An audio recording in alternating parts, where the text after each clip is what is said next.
Hi friends, welcome back to my channel. അപ്പോൾ ഇന്നൊരു variety റെസിപ്പിയാണ് ബീഫ് സ്റ്റേക്ക്.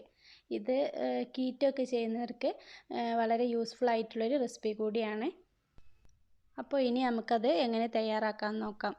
ഞാനിപ്പോൾ ഇവിടെ 3 പീസ് ബീഫാണ് എടുത്തിട്ടുള്ളത്. ഇത് നന്നായി വാഷ് ചെയ്ത ശേഷം മസാല ഒന്ന് നന്നായി പിടിക്കാൻ വേണ്ടി ഒരു ടിഷ്യൂ വെച്ച് നന്നായി ഒന്ന് വെള്ളമൊക്കെ ഒന്ന് തുടച്ചെടുത്തിട്ടുണ്ട്.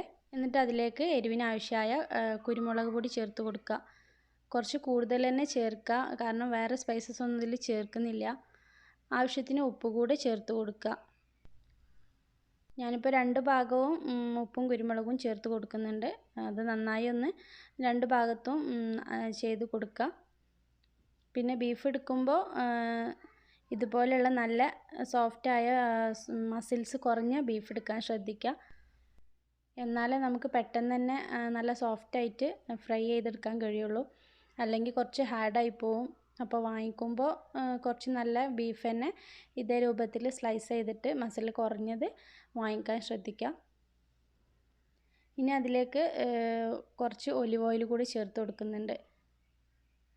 ഒലിവ് ഓയിൽ ഇല്ലെങ്കിൽ സൺഫ്ലവർ ഓയിലും ഉപയോഗിക്കാം കേട്ടോ. ഇങ്ങനെയുള്ളതൊക്കെ ഒലിവ് ഓയിൽ ചെയ്യുന്നതാവും കൂടുതൽ ടേസ്റ്റ് ഉണ്ടാവുക.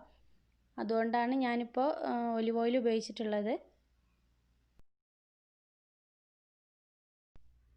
പിന്നെ ഒരു നല്ലൊരു ഫ്ലേവറിനും നല്ലൊരു ടേസ്റ്റൊക്കെ കിട്ടാൻ വേണ്ടിയിട്ട് കുറച്ച് സോയാ സോസ് കൂടി ചേർത്ത് കൊടുക്കുന്നുണ്ട്.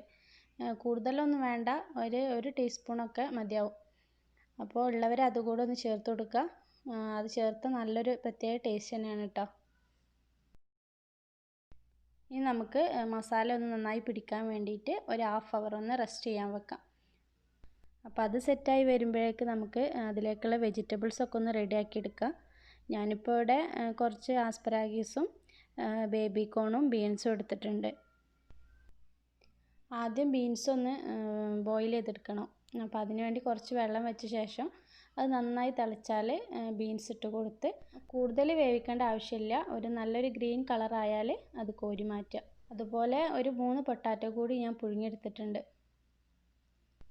ഇനി ഒരു പാൻ ചൂടായ ശേഷം ബേബി കോണും ആസ്പരാഗീസും കൂടെ ഒന്ന് ചെറുതായി ഒന്ന് റോസ്റ്റ് ചെയ്തെടുക്കുക. ഇതും ഞാൻ ഒലിവ് ഓയിൽ തന്നെയാണ് കേട്ടോ ചെയ്തെടുക്കുന്നത്. കൂടുതൽ റോസ്റ്റ് ആവേണ്ട ആവശ്യമൊന്നുമില്ല. ഒരു 5 മിനിറ്റ് ഒന്ന് റോസ്റ്റ് ചെയ്തിട്ട് അത് കോരി മാറ്റുക.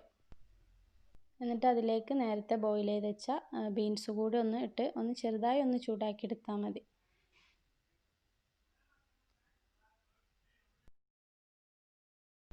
ഇപ്പോൾ ബീൻസ് നല്ലൊരു ഗ്രീൻ കളറിൽ കുഴഞ്ഞു പോവാതെ കിട്ടിയിട്ടുണ്ട്.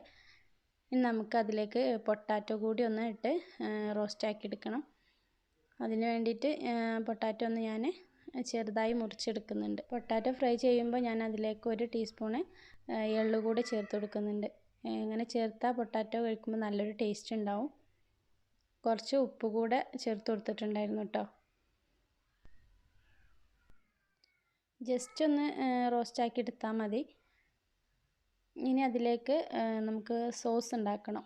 ഞാനിപ്പോൾ ഇവിടെ മഷ്റൂം വെച്ചിട്ട് മഷ്റൂം വൈറ്റ് സോസാണ് ഉണ്ടാക്കുന്നത്. വൈറ്റ് സോസ് പിന്നെ പെട്ടെന്ന് തന്നെ ഉണ്ടാക്കിയെടുക്കാമല്ലോ. 1 ടേബിൾ സ്പൂൺ ബട്ടർ ചേർത്ത് കൊടുക്കുക. 1 ടേബിൾ സ്പൂൺ മൈദ കൂടി ചേർത്ത് കൊടുത്ത് അതിൻ്റെ സ്മെല്ലൊക്കെ ഒന്ന് മാറി വരുന്നവരെ നന്നായി ഒന്ന് റോസ്റ്റ് ചെയ്തെടുക്കുക.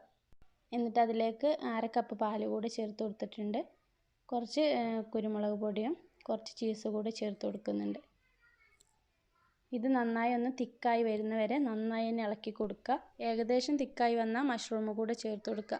ഞാനിപ്പോൾ ഇവിടെ കുറച്ച് കോൺ കൂടെ ചേർത്ത് കൊടുത്തിട്ടുണ്ട്. ഇപ്പോൾ വൈറ്റ് സോസ് റെഡി ആയിട്ടുണ്ട്. ഇനി നമുക്ക് ബീഫ് ഒന്ന് റെഡിയാക്കി എടുക്കാം. നേരത്തെ വെജിറ്റബിൾസൊക്കെ റോസ്റ്റ് ചെയ്തെടുത്ത പാനിൽ തന്നെയാണ് ബീഫും ചെയ്തെടുക്കുന്നത്. എക്സ്ട്രാ ഓയിലൊന്നും ഞാൻ ചേർത്ത് കൊടുത്തിട്ടില്ല.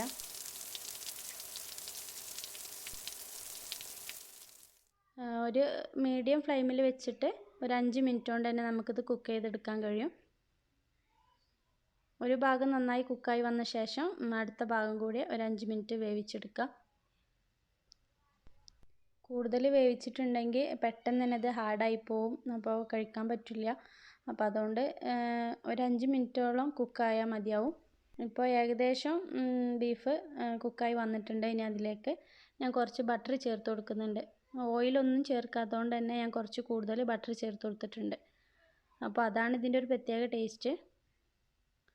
അപ്പോൾ ആ ബട്ടറൊക്കെ ഒന്ന് മെൽറ്റായി വന്ന ശേഷം അതിൻ്റെ മേലേക്കൊക്കെ ഒന്നൊരു സ്പൂൺ വെച്ചിട്ട് ഒന്ന് ഒഴിച്ചു കൊടുക്കുക. എന്നിട്ട് അതിലേക്ക് ഒരു 4-5 വെളുത്തുള്ളി ചതച്ചതിട്ട് കൊടുക്കുന്നുണ്ട്.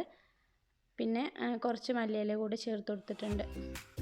അപ്പോൾ ഇതാണ് നമ്മുടെ ബീഫ് സ്റ്റേക്ക്. ഇനി നമുക്കതിലേക്ക് നേരത്തെ റോസ്റ്റ് ചെയ്ത് വെച്ച വെജിറ്റബിൾസൊക്കെ ഒന്ന് വെച്ച് സെറ്റ് ചെയ്തെടുക്കാം. ബീഫിൻ്റെ കൂടെ വെജിറ്റബിളും കൂടെ കൂട്ടി കഴിക്കുന്നതുകൊണ്ട് നല്ലൊരു ഹെൽത്തി ഫുഡാണ്. നല്ലൊരു ടേസ്റ്റ് തന്നെയാണ് കേട്ടോ വെജിറ്റബിളും ബീഫും കൂടെ കൂട്ടി കഴിക്കാൻ വേണ്ടിയിട്ട്. മാത്രമല്ല നമ്മൾ മഷ്റൂമിൻ്റെ വൈറ്റ് സോസ് കൂടെ ചേർത്ത് കൊടുക്കുന്നുണ്ടല്ലോ, അപ്പോൾ അതുകൊണ്ട് തന്നെ നല്ലൊരു ടേസ്റ്റാണ്. അപ്പോൾ വെജിറ്റബിൾസൊക്കെ ഒന്ന് സെറ്റാക്കി വെച്ച ശേഷം ഞാൻ അതിലേക്ക് വൈറ്റ് മഷ്റൂം സോസ് കൂടെ ചേർത്ത് കൊടുക്കുന്നുണ്ട്. അപ്പോൾ ഇതാണ് നമ്മുടെ ബീഫ് സ്റ്റേക്ക്. അടിപൊളി ടേസ്റ്റ് തന്നെയാണ് കേട്ടോ. ആ ബീഫ് ഇങ്ങനെ കട്ട് ചെയ്ത് വെജിറ്റബിളും സോസൊക്കെ കൂടി ഇങ്ങനെ കൂട്ടി കഴിക്കാൻ വേണ്ടിയിട്ട് ഒരു പ്രത്യേക ടേസ്റ്റ് തന്നെയാണ്.